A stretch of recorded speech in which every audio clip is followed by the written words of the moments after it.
अभिवादे अहमस्मि नीतीश भारद्वाजः। अत्र भवतां स्वागतम् एतस्मिन् डीडी न्यूज़ वार्ताप्रसारणे। अथ मुख्यवार्ताः।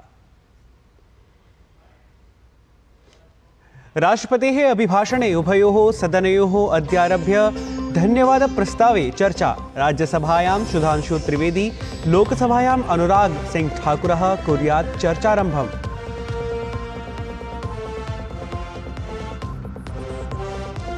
केन्द्रीय स्वास्थ्य मंत्री जेपी नड्डा 47-उत्तर-2000 कार्ययोजनायाः उपलब्धीनां कुर्यात् अनावरणम्। सहैव स्वास्थ्यसम्बद्धानां तिसृणां योजनानामपि कुर्यात् शुभारम्भम्। अमरनाथ यात्रायै आद्य समूहः जम्मूतः कश्मीरं प्रति निर्गतः।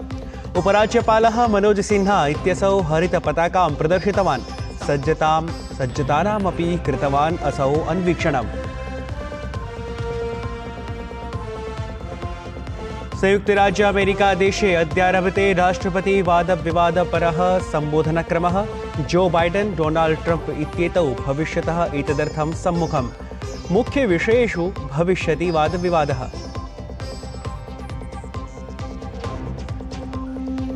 T20 क्रिकेट विश्वचषक स्पर्धायाम् अन्तिमचक्रे प्रविष्टं भारतीयदलम्। भारतेन इंग्लैण्डदलम् 68 धावनाङ्कैः प्रभुत्वं पुरस्सरं पराजितं। दक्षिणाफ्रीकादलेन सह भवेत् स्पर्धा।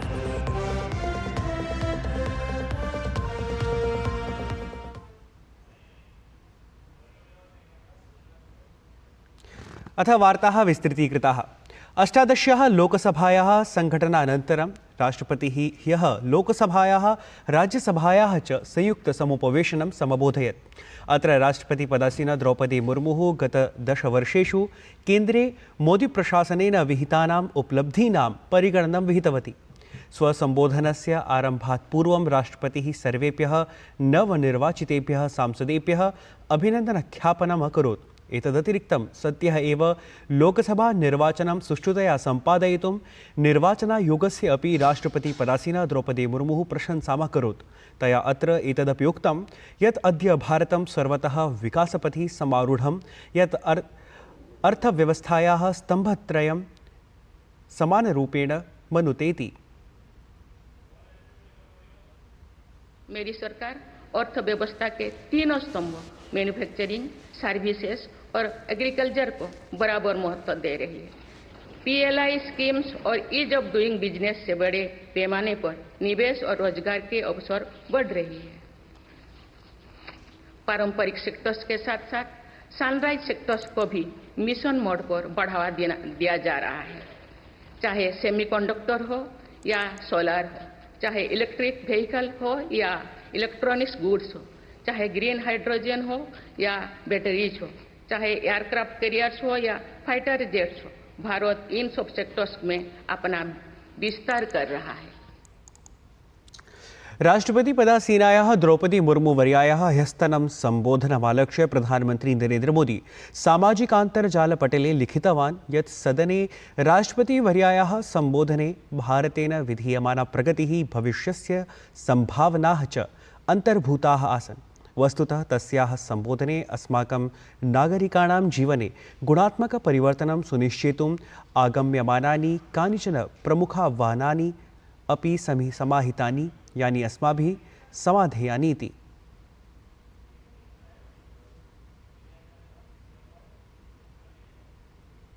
राष्ट्रपतेः अभिभाषणे उभयोः सदनयोः अद्यारभ्य धन्यवादप्रस्तावे चर्चा भवेत्। राज्यसभायां सुधांशु त्रिवेदी, लोकसभायां च अनुराग सिंह ठाकुरः चर्चारम्भं कुर्याताम्।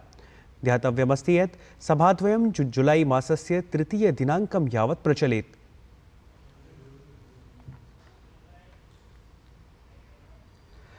अष्टादश्याः लोकसभायाः अन्तर्गतं राज्यसभायाः 64-200तमं सत्रं ह्यः प्रभृति आरब्धम्। राज्यसभायाः सत्रस्य प्रथमदिवसे नवनिर्वाचितसदस्येभ्यः संविधानं प्रति निष्ठायाः शपथं प्रतिश्रावितं गतम्। राज्यसभासदस्यरूपेण 9 नूतनसांसदाः शपथं स्वीकृतवन्तः।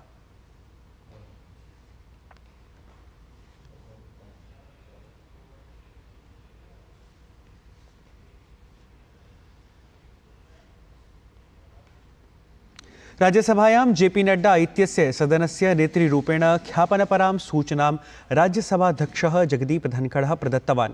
एतस्मिन् अवसरे जेपी नड्डा स्वकीय आसनात् उत्थाय सांसदान् अभिनन्दितवान् अपि। Honorable members, I am pleased to inform that Shri Jagat Prakash Nadda, Minister of Health and Family Welfare and Minister of Chemicals and Fertilizers, has been appointed as the leader of the House in the Council of State, Rajya Sabha. भाजपदलस्य नेता रविशंकर प्रसादः सेंगोल प्रकरणे Samajwadi party दलस्य सांसदस्य विवादास्पद वक्तव्ये प्रश्नान् उत्थापितवान्। Samajwadi party दलस्य एकः सांसदः सेंगोलम् अपाकृत्य संविधानं स्थापयितुम् उक्तवान्। प्रत्युत्तरे रविशंकर प्रसादः उक्तवान् यत् सेंगोलः धर्मदण्डः अस्ति, अतः एषा अस्माकं पुरातन परम्परा अस्ति। ये सेंगोल इतिहास पढ़ लें, ये धर्मदंड है। जब एक राजा दूसरे राजा का परिवर्तन होता था चोलास के समय में, तब की यह परंपरा है। इसका कोई किसी लोकतंत्र से मतलब नहीं है। ये मतलब है सत्ता का लोकतांत्रिक हस्तांतरण। और ये सेंगोल उस धार्मिक मर्यादा का परिचय था जिसको आपको फॉलो करना है, राजा हो या प्रधानमंत्री हो। इसीलिए वो नेहरू जी ने स्वीकार किया था। सममेव भाजपादलस्य नेता रविशंकर प्रसादः नीट इत्येतस्यां परीक्षायाम् अनियमिततादिविषये उक्तवान् यत् प्रशासनं कठोरत्वेन आचरति अथ निश्चप्रचं कार्याचरणं विधास्यते। सीबीआई पूरे देश में जबरदस्त छापे मार रही है, अपराधियों को पकड़ रही है। आज भी गिरफ्तारी हुई है, बिहार में हुई है, गुजरात में हुई है, महाराष्ट्र में हुई है, उत्तर प्रदेश में हुई है। सरकार ने एक सख्त कानून बनाया है। सुप्रीम कोर्ट के सामने पूरा मामला उनके मॉनिटरिंग में चल रहा है। 8 जुलाई को आगे सुनवाई होने वाली है। नरेंद्र मोदी सरकार का कमिटमेंट है कि ये पेपर लीक करने वाले, चोरी करवाने वाले, रटवा कर पास करवाने वाले और लाखों कमाने वालों की कमर तोड़ी जाएगी। केंद्रीय स्वास्थ्य मंत्री जेपी नड्डा 47-द्विसहस्रतमवर्षस्य विकसित भारतस्य कार्ययोजनायाः उपलब्धीनाम् अनावरणं विशिष्टे कार्यक्रमे कुर्यात्। सहैव स्वास्थ्यसम्बद्धानां तिसृणां योजनानामपि असौ शुभारम्भं कुर्यात्। अत्र कार्यक्रमे आयुष्मान आरोग्य मंदिर इत्येतस्य उपकेन्द्राणाम् आभासीयं NQAS इत्याख्यं मूल्याङ्कनं प्रवर्तयेत् यत् सार्वजनिकस्वास्थ्यसौविध्यार्थं महत्त्वपूर्णं नवोन्मेषणस्य प्रतिनिधित्वं कुर्यात्।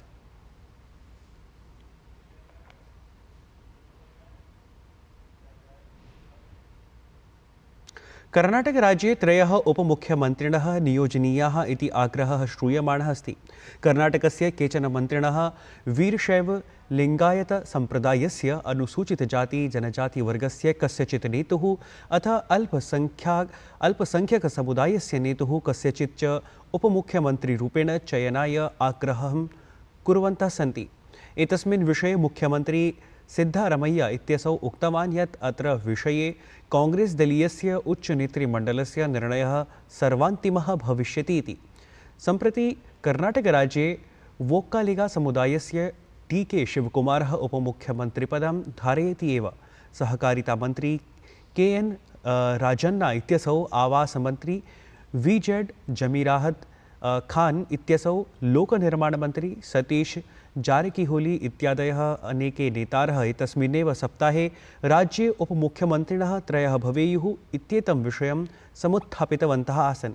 एते सर्वे नेतारः सिद्धारमैया इत्यस्य समीपस्थाः इति मन्यन्ते। श्री अमरनाथ यात्रायै आद्य समूहः जम्मूतः कश्मीरं प्रति निर्गतः। उपराज्यपालः मनोज सिन्हा इत्यसौ आद्य समूहाय एतस्मै हरितपताकां प्रदर्शितवान्। सम्बद्धानां सज्जतानामपि असौ अन्वीक्षणं कृतवान्। तावत् यात्रायाम् एतस्यां विशेषसुरक्षा व्यवस्था उपपादिता अस्ति।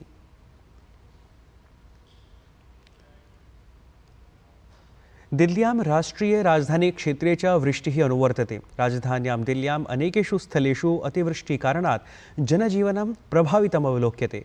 दिल्ल्याः वजीराबाद, मुखर्जीनगर, गुरु तेग बहादुर नगर, कश्मीरी गेट, लाल किला, जामा मस्जिद, ITO, मोतीबाग, धोलकुआं, नजफगढ़ स्थलानि समेत्य अन्यभागेषु जलाप्लवस्थितिः जाता अस्ति। ऋतुविज्ञानविभागानुसारं पश्चिमीय विक्षोभकारणेन दिल्ल्यां वातावरणम् अत्यन्तापतात् परिवर्तितं सत् सम्यक् जातमस्ति।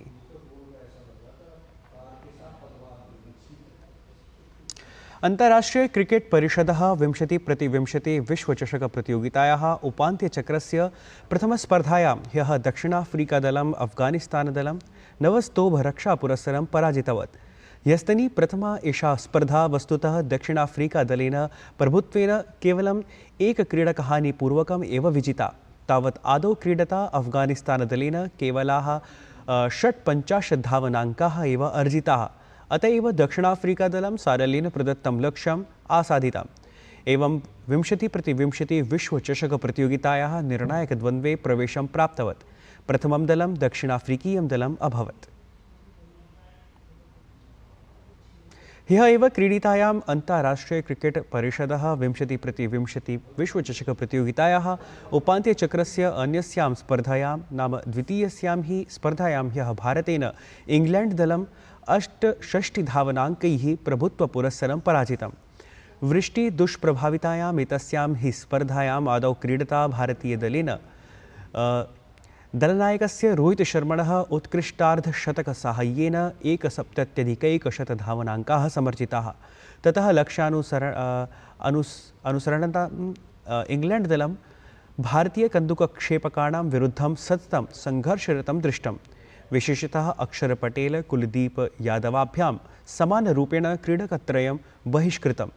अन्ततः गतायाः 20x20 विश्वचषकप्रतियोगितायाः विजेतृदलम् इंग्लैंड दलं केवलान् 3 धावनाङ्कान् एव अर्जितुं समर्थम् अभवत्। अतः भारतेन 68 धावनाङ्कैः विजयमवाप्य प्रतिष्ठितायाः प्रतियोगितायाः एतस्याः निर्णायके द्वन्द्वे स्थापनम् अवाप्तम्, यत्र भारतं दक्षिणाफ्रीकादलसम्मुखं भवेत्। विशिष्टप्रदर्शनकारणात् अक्षरपटेलः स्पर्धाक्रीडकः चितः जातः। ज्ञातव्यमस्ति यत् श्वः एव भारतीयसमयानुसारेण 20x20 विश्वचषकप्रतियोगितायाः निर्णायिका स्पर्धा भवेत्। एतत् वार्तासंस्करणम् अधुना सम्पद्यते। अभिनववार्ताभिः सह पुनः उपस्थास्यामः। तावत् मङ्गलं भूयात्।